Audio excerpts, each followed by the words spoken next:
Hello beautiful soul! Welcome back to my channel. This is Mei Chang Ame from Japan, Kabayan.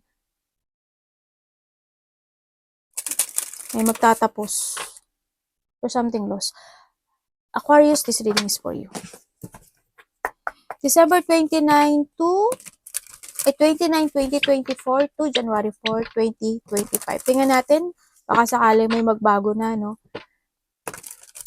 Sa iyong destination. Sana may nagmo-move na para nagbago yung energy niya. Tingnan natin. Maraming salamat po na sa mga subscriber, new subscriber, cross watcher, at sa mga bagong pasok dyan. Welcome na welcome kayo sa bahay ni Ate Aimee. Salamat din sa nakakataba ng puso ninyong mga comments. At sa mga nagpa-personal reading, maraming salamat po. Kung gusto nyo na energy nyo lang talaga, ang gusto nyo makuha natin, all the details is nasa baba ng video na ito.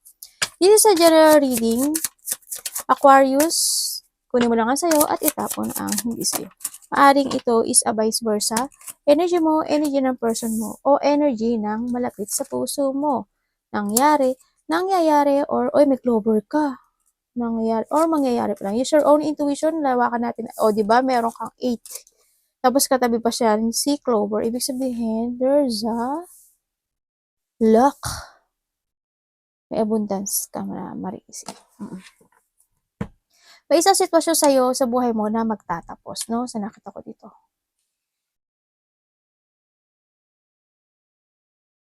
May mais nga lang. Pero andito pa rin sila. Pero good news pa rin kasi there's a luck. Ibig sabihin is merong growth na mangyayari sa'yo. Kasi we have the lily din. Ibig sabihin may mga sitwasyon na maiintindihan mo na. May isang sitwasyon na, na mas more ka magiging matured or maturity ito sa nakita ko dito. And also, the luck is in your side. Sa nakita ko dito, may mga chances or hope na pagkapanalo sa isang sitwasyon or magkakaroon ng growth or magkakaroon ng ano tawag dito? Achievement, ganyan. Halimbawa, it comes to a health, diba? May sakit ka. O, this time, magiging okay yon. O kaya, halimbawa, may hinihintay ka na, depende yun kung saan halimbawa, may hinihintay ka na isang justice, diba? O may hinihintay ka na magbabayad ng utang, halimbawa, ganyan. Maaaring may magbayad ng utang, gano'n. You will receive or you will achieve something in your life. Sa nakita ko dito. Merong mananalo sa mga gamble, yan. O iba dito is magkakaroon ng extension or magkakaroon ng paghahaba ng kontrata. May abundance. Meron ako nakikita na pagtulong. Hindi ko alam kung ano yun. Parang may tutulungan ka ata. Parang ganun. Tutulungan ka or tutulungan mo sa nakita ko dito. No? Sa mga tao na medyo may taong nakakaranas ng hirap. Yan, may mga pinagdadaanan. Ganyan. And also, meron daw isang sitwasyon sa iba sa inyo, hindi all. Yan, may mga small happiness. May mga opportunity rin ako na nakikita na parating sa'yo. Yan, mga new opportunity of luck, opportunity of something. Ganyan. Andito rin yung merong isang bagay sa iba sa inyo na higit pa sa inaasahan yung darating. Halimbawa, umasa ka na yung tao, may utang. Halimbawa, may taong may utang sa'yo. Pero halimbawa, tatlo yung may utang sa'yo. Ang inaasahan mo lang, isa lang yung magbabayad. Magiging 2. Yung mga example lang yun Yan, yung mga ganon. And also, kasi we have the coffin, andito rin yung iba dito concern when it comes to your family, Iba dito may the ending, there's an ending. Ibig sabihin, is may tao? May namatay ba? Hindi ko alam kung may namatay or there's a loss of money ako nakikita dito. Kasi ito magkakatabi, No? Paring this is the past, kung kayo is nandun na yung, kasi we have the anchor. Sabihin, may sneaky person. Sabihin, kung nagkaroon ng loss of money, yes, it will end, no? Nag-end na siya. Ibig sabihin, ingat pa rin kayo when it comes sa pagnanakaw. may mag-e-ending daw sa buhay mo. Kung nasasad ka, mag-end na yon. Kung may hinihintay ka, mag-end na yon. Kung may sad, depression, may sakit ba kayo? Kasi may sakit ako nakikita eh. Baka may taong magkakasakit or may sakit. Ganyan. Kasi magkatabi sila oh. Sana wala namang mawala, di ba? I hope naman, syempre. Sino ba nag-asam nun ate? Mga naman. No? May tao dito na ano rin na kasi when it comes to a coffin, depression din to eh. Kundi ito, magkatabi kasi siya. Ibig sabihin, may isang sitwasyon sa buhay mo na nai-stress ka o na depress ka. Iba dito is related to a health. Health din to. Kasi magkatabi siya. No, baka nagkakaroon kayo ng ikaw or malapit sa puso mo may nararamdamang sakit. Kasi may sadness ako nakikita, no? Pero magkakaroon sa'yo ng pagbabago. As in. Pero yun ang sinasabi na kailangan mong intindihin yung sitwasyon na yun. Maaring a workplace, profession, o kaya maaring magre-retire ka na sa trabaho mo, magre-retire ka na o aalis ka na sa karelasyon mo, o kaya may aalis, may there's a loss, ganyan. O kaya it comes to stability mo, ganyan. O kaya hando na yung settling down of shipment, kumbaga hando yung pag-alis sa isang sitwasyon, halimbawa, for a travel, halimbawa, maglilipat ka na ng bahay, maglilipat ka ng country, maglilipat ka ng isang situation sa buhay mo kasi may transformation akong nakita. Pero andun pa rin yung pag-iisip, no? Na kinakailangan ba, dapat ba, ganyan. May mga mararamdaman kang nervyos or pag-aalala, ako nakikita. May taong hindi ko alam kung pipintasan ka or or ika, pero alam ko hindi ikaw eh. Maaaring may taong pagpipintas. Ganyan. May pagpipintas ako nakikita kasi. Pero meron daw kasiyahan na magaganap. Yan, may kasiyahan, may papuri, may love na magbibigay sa'yo. Ako nakikita sa'yo. There's an emotion of love na may mag-care sa'yo. Parang bibigyan kanya ng caring, ganyan. Sa nakita ko dito. And then also kasiyahan. Kumbaga makakaramdam ka ng peaceful sa tao na to. No? Sa nakita ko dito. Maaring kapatid mo, anak mo, pamilya mo, mahal mo sa buhay. May nakikita rin ako retirement dito eh. Ano kaya to? Tignan ako. May makikipag-usap sa'yo. O may makikipag-usap sa'yo dito, then makakaramdam ka daw ng, or may gagawin ka, or makakaramdam ka ng peaceful mind. Ganyan.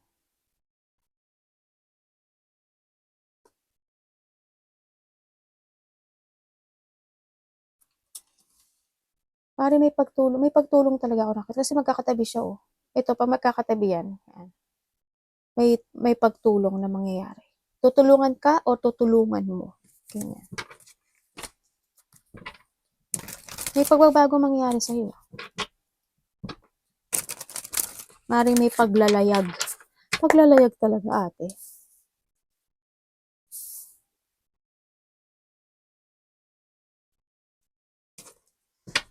Aquarius. Pag hindi nag-resonate sa inyo, ibig sabihin dito sa inyo. Understand nyo na lang. I-research nyo yung vice versa, tsaka yung general reading, baka maraming hindi nakakaintindi nun eh. No? Para mas maintindihan. Pag hindi nagbago to, ibig sabihin, at nagbabago naman yung buhay nyo at nagiging maganda na may resulta ng buhay nyo, ibig sabihin, hindi yung energy na nakukuha natin. Yun lang ang pinaka-the best answer. No? Tingnan natin, Aquarius. Aquarius in December 29, 2024 to January 4, 2025. Please show me. Wow! Diba? Sabi ko sa'yo eh. Ay, ingat pala kayo sa pagnanakaw. Hindi ko nasabi, diba? Ingat kayo, baka may magnanakaw. There's a sneaky person, ako nakikita. Tsaka ingat kayo sa mga sakit. No? Magkakaroon ng transformation sa'yo, you will receive something, happiness, achievement, fulfillment, ganyan. There's a new beginning. Kumbaga may mga ikakat ka na, or may mga aalisin ka na ata sa buhay mo, no? Sa nakikita ko dito. Maaari ha dito rin yung meron kang isang bagay or meron kang isang sitwasyon na gagawin. Kasi andito si Strange. Yes, meron kang isang bagay na fokusan na gustong-gusto mo. Kumbaga, sabi ko sa'yo, di ba may pagtulong ako nakikita? Di ba? Kasi andito si Mais. May pagtulong ako nakita. Ibig sabihin, may isa kang bagay na gagawin o aaksyonan, no? Maybe you begin a project or maybe you will give an advice or support to someone. Gusto mo yung gagawin mo. Sa nakita ko dito. Biglaan or may ganun. Maybe by the 2 days, 2 weeks, 2 months, parang ganun. Yan. Meron ka isang bagay na pofokusan, no? Pagtulong ito, you will give and support and advice to something or pagtulong nga ito. Maybe project, you begin a project, may mga actionan ka. Merong isang bagay na gagawin mo daw na makikipagsapalaran ka. Ganun.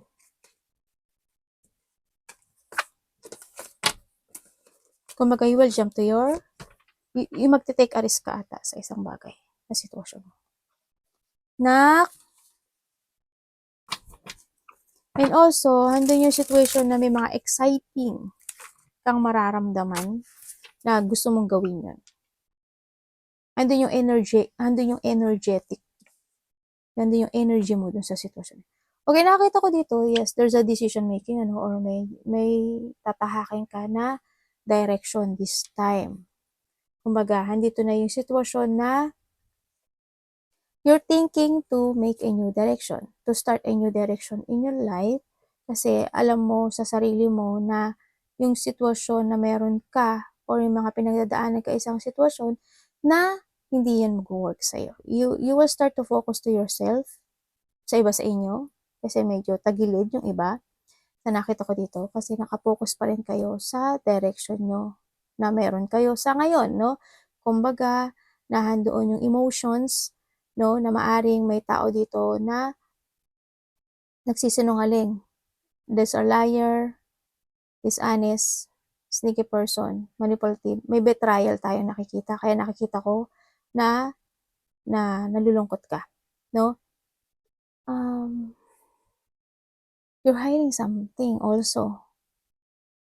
Ikaw at malapit sa puso mo ay may tinatago.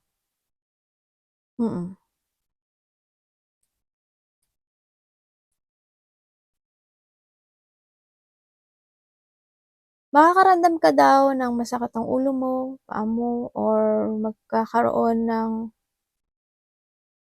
Titingnan ko nga. Kasi sa ngayon, parang you need to take care yourself, ang sinasabi dito. Hindi ko alam kung may sakit ka ba? Kasi may nakita akong hospitalization. May nakita akong confine, may nakita akong paralyzed, or nagpapa-hospital, parang ganun, sa nakita ko dito. May tao kasi may sakit. No? Kumbaga, may tao dito nang need ng caring. Ganyan. Sa nakita ko dito.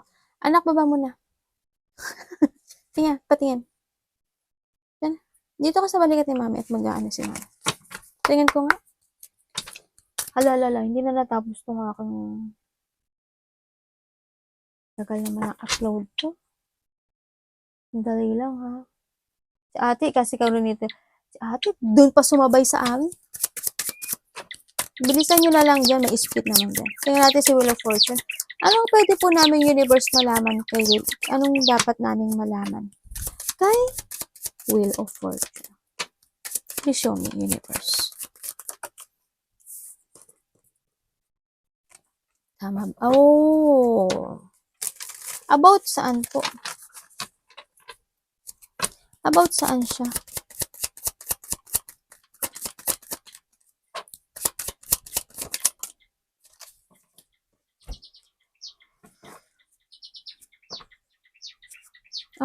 Okay. There's a decision making, ako nakikita dito. Oh, hindi nga ako nagkamali. Ibig sabihin, there's a good news happening sa'yo, no? Kumbaga, you will receive good news this time from someone. Maaring ito isa magulang mo, or maari sa nakakatanda sa'yo, or ka-religion mo, ganyan, ako nakikita. No? Maaring magkakaroon ng isang collaboration, or may gagawin kayo isang creativity na maaring gustong-gusto nyo, ganyan. So, nakita ko dito. Maari din na titingnan ko. About saan po to?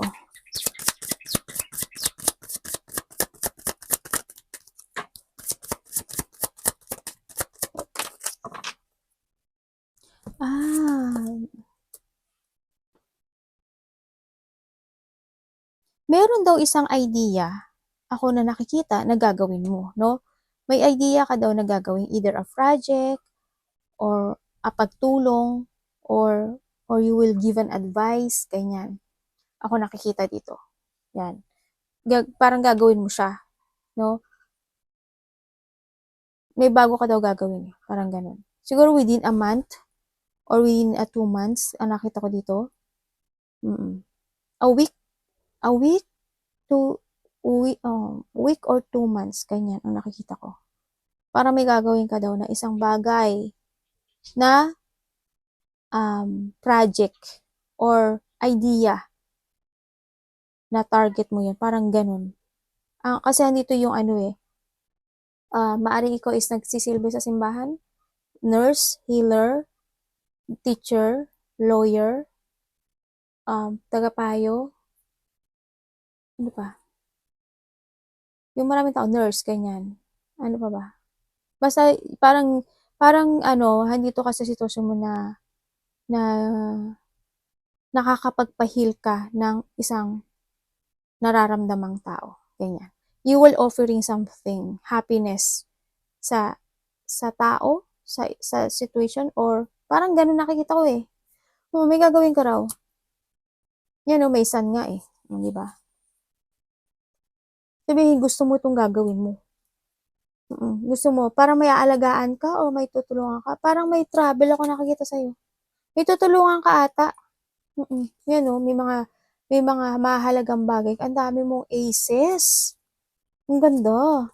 Ibig sabihin, ang dami mong gustong gawin Yung gagawin mo this time, kasi you have the Wheel of Fortune, yung gagawin mo this time, is ang nakita ko, masaya ka dito. Maaring project, ganyan, maaring pagtulong, yan, nakikita ko rin dito, yan pagkakaroon ng pagtulong or pagpapahalaga sa mga tao na to, sa nakikita ko. I also have the World, diba? Oo nga, kasi maraming tao akong nakikita. Parang tutulong ka sa isang tao sa mga tao o isang tao na nakakaramdam ng paghihirap. Ganun nakikita ko. And then, yung iba sa inyo, ikaw ang mag-a-advise or makaka-receive ka ng advice from someone. There's an offering of advice or help, ganyan, sa isang tao. Sabihin ko sa'yo we have the fire element. No, ako nakikita dito. Fire in Jupiter. Ibig sabihin, nagkakaroon na sa'yo ng growth, nagkakaroon sa'yo ng achievement, may achieving of happiness, growth, and then, yun nga, pagtulong nga, hindi nga ako nagkamali, pagtulong siya. May tutulungan ka ata. Kasi this is sa Jupiter eh. May tutulungan ka daw. Or ikaw yung tao na nagiging matulungin. Yan. Offering of something, tulong. May mga positive or good news daw sa iba sa inyo na marireceive kayo. Kumbaga, handin yung kasiyahan, abundance, handin yung recovery, ganyan, sa nakita ko dito. Maaaring magiging masaya ka, no? Dito, overflow of abundance and happiness kasi ito eh.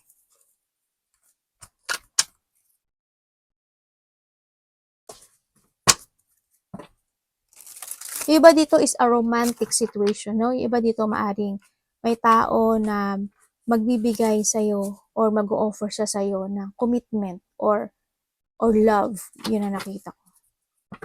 Congrats! Baka ito na yung the one, di ba? The one mo. May mag-o-offer sa'yo ng new love. Ayan. Tingnan natin si. Pero you need to trust your intuition, ha? Seven of Swords.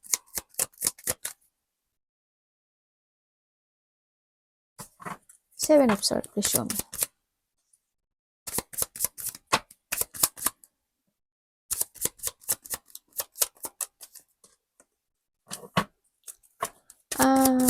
What do you mean?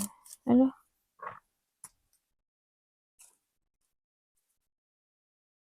With the Magician, no? Nandito ka sa sitwasyon mo na you're hiding something pero naguguluhan ka kasi hindi mo alam kung ano yung dapat mong gawin dito sa sitwasyon. Maaaring nahihirapan ka to start a new beginning sa sitwasyon mo, no? Sa nakita ko dito. Ano ba to? Merong isang sitwasyon na nagsisiyasat ka. Urong-sulong kasi nakikita ko eh. No? Kasi ang dami mong, nagkakaroon ka ng choices, kumbaga. Kumbaga, kung gusto mo umalis sa isang sitwasyon mo na hindi ka na masaya, na puro trouble or struggle or isang situation na hindi, alam mo na hindi mag-work, ganyan. No? Alam mo na hindi ka mag-growth, ganyan. Pero, ang nakikita ko sa'yo, minamanifest mo yon to change, no? Andun yung situation mo na naghahanap ka ng katotohanan, urong-sulong if you want to return or to withdraw this situation. Kumbaga, nandito ka sa sitwasyon mo na naguguluhan ka, na naghihintay ka ng mental clarity dito. Pero ang sinasabi dito, alam mo, you need to escape sa isang sitwasyon na hindi na nag-work sa'yo anymore. Kailangan mo dito na trust to your intuition to make a decisions right. Kailangan mo na be patient to make a choice para hindi mag-mess, diba? Pag-isipan mong maigi.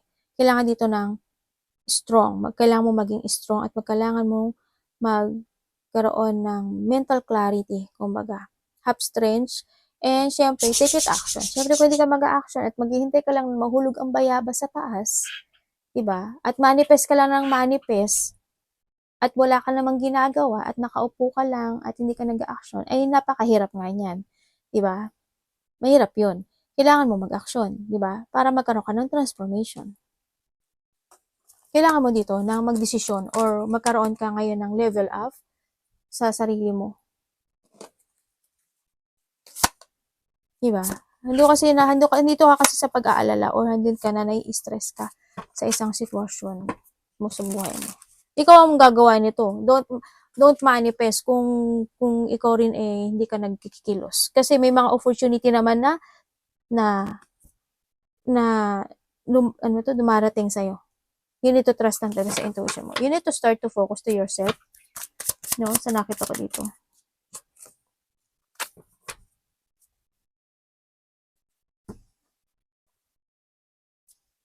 Keep moving to follow your goal, no? Sa nakita ko dito. Iba dito, marang mapupunta ka sa isang situation na maraming tao. Hindi ko alam anong meron, pero handin yung parang may susuportahan ka ata.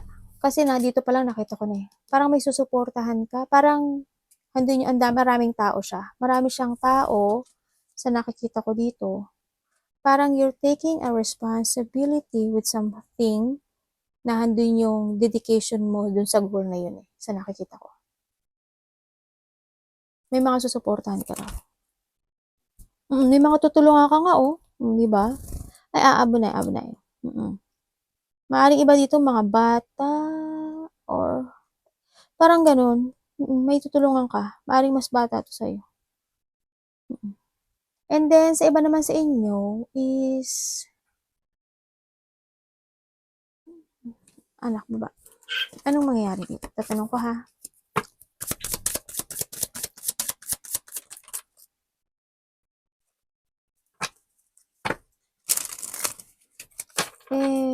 Universe, bakit po? May travel nga yun, diba?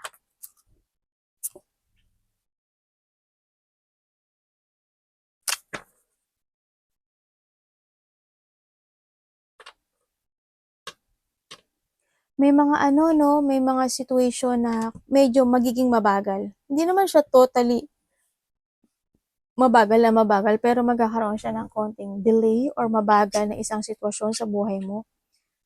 Tapos, andito rin yung ano, parang may mga gusto kang sabihin, pero hindi mo masasabi. Ganyan. Kumbaga, this a lack of clarity ng iyong direction din ito sa iba, no? Andito pa rin yung sitwasyon na you want to take a responsibility with something sa buhay mo. Kumbaga, meron ka isang sitwasyon na na-start mo na gusto mong tapusin. Ganyan. Sa nakatok pa rin, may mga decision making ka na nagiging mabagal. Ganyan. Na maaring pinaprogress mo pa o nagkakaroon ng progressing, ganyan. Nagkakaroon ng restriction, nagkakaroon ng nagiging stagnant itong sitwasyon na to. Kaya nakikita ko yung emotions mo dito, no? Pero ano pong mangyayari dito? Tanong natin. Yes, magtatapos daw to. So, nakita ko magtatapos naman siya. There's an ending naman. Kasi we have the 10-10 eh. Lumabas yung 10-10. Ibig sabihin, there's an ending and then you're beginning. Ako na nakikita dito, no? Sa ngayon lang, medyo slow siya or magkakaroon lang siya ng delay kasi out of control itong nangyayari sa this time, no? Ano man sitwasyon to sa buhay mo. Kasi may mga problema, maaring may mga problema or struggle ka pa na pinagdadaanan at nagiging emotions ka doon. Maaring yung resulta na yun ay nagiging mabagal, no? Pero malakas naman yung loob mo. Hindi ka naman nagmamadali. Actually, patient nga ang nakikita ko sa'yo dito eh. No? Napaka-feminine mo nga actually eh. Napaka-feminine mo masyado. Andito rin yung pagkakaroon ng there's a bonding or magkakaroon ng isang sitwasyon na pagkikita ng isang malapit sa puso. Sabihin ko ha, Pisces, Cancer, Scorpio. We have the Aries, Leo, Sagittarius. Ang lahat naman dito eh. Hindi ko na sabihin lahat nandito. Andito rin si Taurus, Virgo, Capricorn. Ganun pa rin.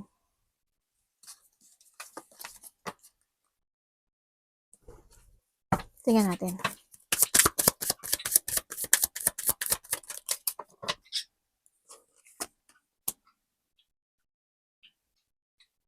Nagkakaroon dito ng parang may gusto kang, yung iba dito may gustong gawin, pero ipagpapaliban. Parang ganun. Nagkakaroon din ng losing momentum sa iba, lack of energy kasi nakita ko dito eh. Parang mahina yung energy na yun para ma-fulfill mo yung part na yun.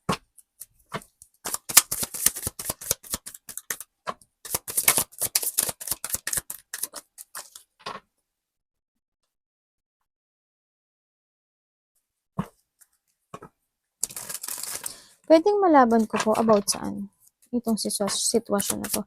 May makikita, no? There's celebration happening. Happiness, enjoy, fun, family unity, reunion. May getting together, may coming home. No? Maaaring pupunta ka ng bansa mo, pupunta ka ng probinsya, or may darating, no? May community or teamwork ako nakikita sa iba sa inyo. Maaaring may pupuntahan din na iba sa inyo ng mga party, celebration, or wedding. Ganyan. There's a community ako nakikita.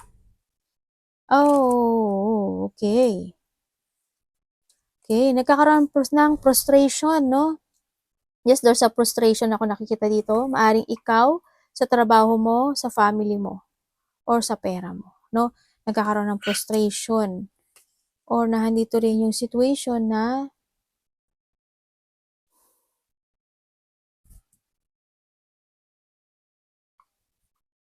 pero may andito ka sa sitwasyon mo na na hindi ka nawawalan ng pag-asa na makakamit mo yung isang bagay. Kahit na napuprostrate ka. Halimbawa, inaasam mo na makamit mo yung isang mana o na inaasam mo makamit mo yung isang hustisya, ganyan. Hindi ka nawawalan ng pag-asa doon. Nandun pa rin yung pag-asa mo na makakamit. Pero hindi yung pagiging patient. Pero kung titingnan mo ito, we have the sun, diba? Ibig sabihin, there's a hope, no? Na maaaring makamit mo or makakamit mo yung inheritance na yun o yung inaasa mo na yun. So, nakita ko dito. Kaya lang, ang sinasabi dito, huwag kang magkaroon ng negativity think, no? So, nakita, kailangan mo dito is a balancing situation. So, nakikita ko. Tingnan natin.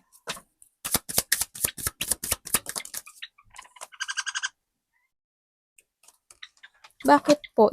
Nandito yung angel mo. Ay! Ah! Mag-ingat ka raw sa money mo, tsaka sa health mo. Sa nakikita ko dito, ingat ka daw sa health and money. Yan, medyo yung iba dito lumalabo yung mata, nagkakaroon ng, I don't know why, bandang tiyan. Masakit ba yung bandang tiyan nyo? Ulo, paa. May taong may sakit kasi. Ako nakikita. Maging aware ka, no? Ingat ka lang din. Ingatan mo lang yung karamdaman mo, yung health mo. Ikaw or there's a family dito, no? Also. Yan, maaring magkakaroon talaga ng isang sitwasyon na, hindi ko alam kung ikaw, kung ikaw is, nagpapadoktor ka ba? Parang ganun. Or may tao kasi nagpapadoktor, confined doctor, or paralyzed ka. Ingatan niyo yung health niyo, ha? Nagkaroon ng rejection dito, no? Kumbaga, maaring nagkaroon ng buwag-buwag na isang pamilya. Ako nakita. Kanya, nagkaroon ng hardship, nagkaroon ng isang sitwasyon na pag-iwan, no? Nakita ko.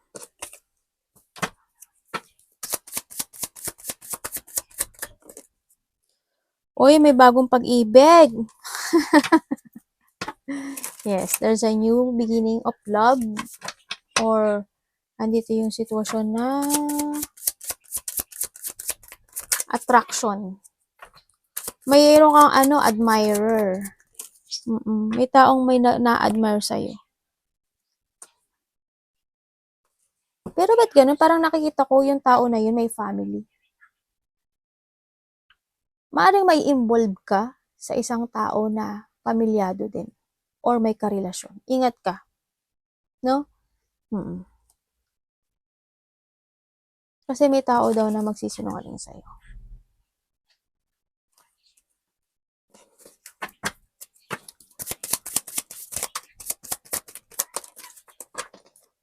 Trust to your intuition. Tsaka, you need to see the fact before ka mag-action na, kailangan makita mo muna yung katotohanan. Kasi baka mapasok ka sa isang situation na hindi mo magustuhan. Na, kumbaga, ikaw yung masasaktan.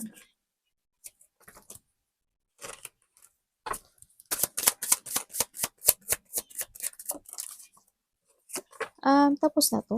Tanong ko, ha.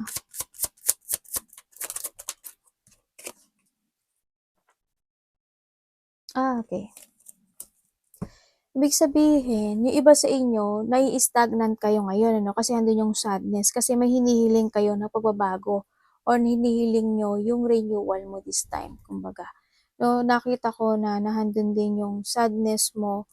Kasi may mga kahilingan ka na maaring hindi pa siya nakakamit dito sa nakita ko. Pero parang hanggang dito ka pa rin sa sitwasyon na you go to the flow ng buhay mo, no? Parang handun ka pa sa sitwasyon na yun. Kung saan ka lang dali ng agos ng mundo. May tao dito na hindi ka pinahalagahan, ano, or hindi ka niya binayo, kaya nakita ko rin dito yung lungkot mo. Kumbaga nagkaroon niya ng mga rejection.